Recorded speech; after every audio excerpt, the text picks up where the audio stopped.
உணவே மருந்து, மருந்தே உணவு என்ற பழமொழிக்கு ஏற்ப நாம் அன்றாடம் பயன்படுத்தும் உணவு வகைகளில் இடம்பெறும் பொருட்களின் உள்ள மகத்துவத்தை பற்றியும் அதில் அடங்கியிருக்கும் மூலிகைகள் குறித்து விவரிக்க வருகிறது இப்பகுதி.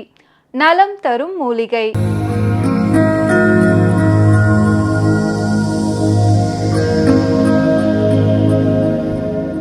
மக்கள் வணக்கம். உலக தமிழ் அறிவாளிகளே, நலமுடன் பல்லாண்டு வாழ்வோம். புத்தம் புது காலை நிகழ்ச்சியிலே மூலிகைகளை பற்றி பேசிக்கொண்டிருந்த பொழுது வெந்தயத்தை கையாள வேண்டும் என்பதை பற்றி சொன்னேன். அந்த வெந்தயத்துக்கு ஒரு பெயர் வெந்தயம் என்ற பொருளிலே இருப்பதனாலே அதில் ஹீமோகுளோபின் நிறைய உற்பத்தி ஆவதற்கு வேண்டிய சத்து இருக்கிறது. அதனால தான் அதை பற்றி சொல்லுகிறப்போ தேரையார் கூட மெதிகன மத்தீசுரம் அஸ்திசுரம் டிப்ரஷன் எரித்ரோபாய்சஸ் என்கின்ற ஹீமோகுளோபின் உற்பத்தி ஆவது தடைப்படுவதையும் அது சரி செய்யும் என்று அவர்கள் சுட்டி காட்டி இருக்கிறார்கள் என்பதை நான் மருத்துவ சொல்லோடு சேர்த்து விளக்கி சொன்னேன். அப்போ வெந்தயத்துக்கு அப்படி ஒரு ஆற்றல் இருக்கிறது, அதுபோல பேரிச்சம்பழத்திற்கு அப்படி ஒரு ஆற்றல் இருக்கிறது, மாதுளம்பழத்துக்கு இரும்பு சத்தை அதிகமாக தருகிற ஆற்றல் இருக்கிறது, பீட்ரூட்டை சாப்பிடுவதனாலே நமக்கு ஹீமோகுளோபின் அளவானது உடலிலே கூடும். இப்படி உணவிலே இருந்து ஹீமோகுளோபினை கூட்டிக் கொள்வதற்கு ஏராளமான உணவு மருந்துகள். அதிலே மிக தலைமை வாய்ந்தது எதுன்னா மிகச்சிறந்தது நெல்லிக்காய். இந்த நெல்லிக்காயை சூரணமாக செய்து வைத்து சாப்பிடலாம். நெல்லி வற்றல் விற்கிறது, அது அரைப்படுவது கொஞ்சம் சிரமம். நெல்லி வற்றல் என்ன நிறத்தில் இருக்குன்னா கரு நிறத்தில் இருக்கும். கருநிறம் எதை காட்டுகிறது? இரும்பு சத்தை காட்டுகிறது. நம்முடைய முடி இருக்க, முடி இரும்பு சத்து குறைஞ்சா வெளுக்கும். முடி வெளுக்காமல் இருக்கணும்னா அதுக்கு எதை கையாளணும்? கருவேப்பிலை சாப்பிடணும். அதுக்கு பேரு கருவேப்பிலை. அது கருமையை தருகிற வேப்பிலை, கருவேப்பிலை. நான் பலருக்கு பித்த நரை என்று வருவார்கள். இந்த பித்த நரையில வருவதற்கு நம்மிடத்தில் இருக்கிற சித்தயோக ஃபார்மாவுடைய மருந்தாக இருக்கிற கிரேகான் நரை போயிந்தி. நரையை மருந்து சாப்பிடுவதற்கு முன்னாலே மருந்துக்கு பேர் என்ன? கிரேகான், நரை போய்விட்டது என்று சொல்லி சித்தர்கள் அடிப்படையிலே ஒரு மருந்தை உருவாக்கினேன். இந்த கிரேகானை எதில் எடுத்துக்கொள்ள சொல்லுவேன்? கருவேப்பிலை சாறிலே எடுத்துக்கொள்ள சொல்லுவேன். கருவேப்பிலை சாரோடு அதை எடுத்துக்கொள்ளுகிற போது 4 மாதத்திலே இருந்து 6 மாதத்துக்குள்ளே முதல்ல அந்த முடி கொஞ்சம் பிரவுனிஷாக மாறுகிறது. பிறகு 8 மாதத்திலிருந்து 10 மாதத்திற்குள்ளே இந்த பிரவுனிஷ் முடி பிரவுனிஷ் பிளாக்காக மாறுகிறது.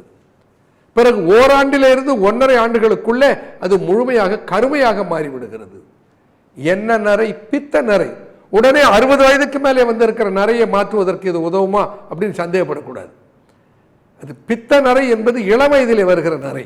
இன்றைக்கு குழந்தைகளை கூட்டி வருகிறார்கள் நரைத்து இருக்கிறது என்று.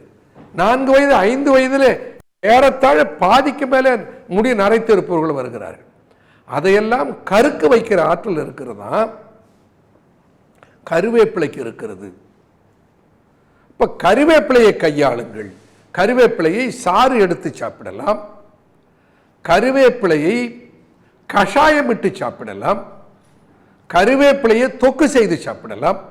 நான் முன்னம் குறிப்பிட்டு பேசின உங்களுக்கு கருவேப்பிலையினாலே வாயுவெல்லாம் எப்படி வாயின் அருசி வயிற்றுளைச்சல் நீடுசுரம் பாயுகின்ற பித்தம் என் பண்ணுங்கான் துயமறு வேறு காந்தல் கை மாதே கருவேப்பிலை உண்டரி.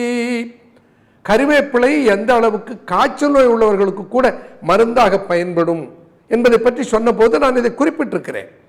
கருவேப்பிலை முடியை நரையை மாற்றுகிற ஆற்றல் பெற்றது. உடனே நான் 10 நாள் சாப்பிட்டேன், ஒன்றும் மாறலையே. 10 நாளில் மாறுறாப்புல இருந்தால் ஒருவன் கூட நரைத்திருக்க மாட்டான் ஐயா.